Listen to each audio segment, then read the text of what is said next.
शिव पुराण श्री रुद्र संहिता तृतीय खंड 48वां अध्याय। शिव पार्वती का विवाह आरंभ।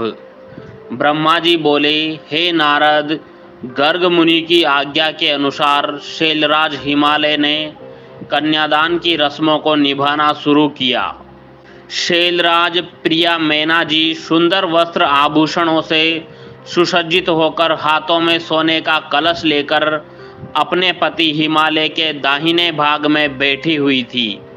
शैलराज हिमालय ने भगवान शिव का पाद्य से पूजन करने के पश्चात सुंदर वस्त्रों, आभूषणों एवं चंदन से उन्हें अलंकृत किया तथा ब्राह्मणों से बोले कि हे ब्राह्मणों, अब आप कन्यादान हेतु संकल्प कराइए।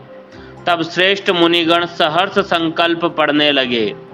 तब गिरि श्रेष्ठ हिमालय ने आदर पूर्वक वर रूप में विराजमान भगवान शिव से पूछा, हे शिव शंकर, विधि विधान से पार्वती का पाणी ग्रहण करने हेतु आप अपने कुल का परिचय दें। आप अपना गोत्र, प्रवर, कुल नाम, वेद शाखा सब कुछ ब्राह्मणों को बता दें। गिरिराज का यह प्रश्न सुनकर भगवान शंकर गंभीर होकर कुछ सोचने लगे। सब देवताओं, ऋषि मुनियों ने जब भगवान शिव को इस प्रकार चुप देखा तो वे इस संबंध में कुछ भी उत्तर नहीं दे रहे थे और शांत थे। तब यह देखकर कन्या पक्ष के लोग उन पर हंसने लगे। नारद, यह देखकर तुम तत्काल पार्वती के पिता शैलराज के पास पहुँचे और बोले, हे पर्वतराज, आप भगवान शिव से उनका गोत्र पूछकर बहुत बड़ी मूर्खता कर रहे हैं। उनका कुल, गोत्र आदि तो ब्रह्मा, विष्णु आदि भी नहीं जानते, तो और भला कोई कैसे जान सकता है। भगवान शिव तो निर्गुण और निराकार है। वे परम ब्रह्मा परमेश्वर है। वे निर्विकार, मायाधारी एवं परात्पर है। वे तो स्वतंत्र परमेश्वर है, जिनका कुल, गोत्र आदि से कुछ भी लेना देना नहीं है। ये सब तो मनुष्य के द्वारा निर्मित आडंबर मात्र है। शिव जी तो अपनी इच्छा के अनुसार रूप और अवतार धारण करने वाले हैं। यह तो पार्वती के द्वारा किए हुए उग्र तप का प्रभाव है, जिसके कारण आप शिव जी के साक्षात स्वरूप के दर्शन कर पा रहे हैं। शैलराज, भगवान शिव गोत्रहीन होकर भी श्रेष्ठ गोत्र वाले हैं और कुलहीन होने पर भी कुलीन है। इनकी विविध लीलाएं इस चराचर संसार को मोहित करने वाली है। हे गिरिश्रेष्ठ हिमालय, नाना प्रकार की लीला करने वाले इन भगवान शिव का गोत्र और कुल नाद है। शिव नादमय है और नाद शिवमय है। नाद और शिव में कहीं कोई अंतर नहीं है। जब भगवान शिव ने सृष्टि की रचना का विचार किया था, तब सबसे पहले शिव जी ने ही प्रकट किया था। इसलिए अब आप व्यर्थ की बातों को त्याग कर अपनी पुत्री पार्वती का विवाह यथाशीघ्र शिव जी के साथ संपन्न करा दो। नारद, तुम्हारी बात सुनकर शैलराज हिमालय के मन में उत्पन्न हुई शंका समाप्त हो गई। तब हम सभी देवताओं ने तुम्हें धन्यवाद दिया कि तुमने इस विषम परिस्थिति को चतुराई से संभाल लिया। यह सब जानकर वहां उपस्थित सभी विद्वान प्रसन्नता पूर्वक बोले कि हमारे अहोभाग्य हैं जो आज हमने इस जगत को प्रकट करने वाले आत्मबोध स्वरूप स्वतंत्र परमेश्वर, नित्य नई लीलाएं रचने वाले त्रिलोकीनाथ भगवान शिव के दर्शन कर लिए हैं। आपके दर्शनों से समस्त पापों से मुक्ति मिल जाती है।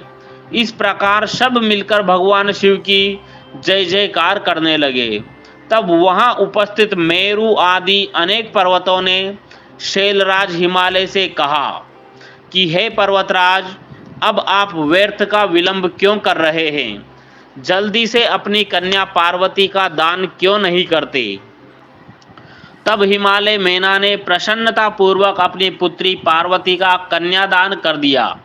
कन्यादान करते समय पर्वतराज बोले, हे परमेश्वर, करुणा निधान भगवान शिव, मैं अपनी कन्या पार्वती आज आपको देता हूँ। आप इसे अपनी पत्नी बनाकर मुझे और मेरे कुल को कृतार्थ करें। इस प्रकार शैलराज हिमालय ने अपनी पुत्री पार्वती का हाथ व जल भगवान शिव के हाथों में दे दिया। तब सदाशिव ने वेद मंत्रों के वचनों के अनुसार मंत्रों को बोलते हुए देवी पार्वती का हाथ लेकर पृथ्वी का स्पर्श करते हुए लौकिक रीति से उनका पाणी ग्रहण स्वीकार किया।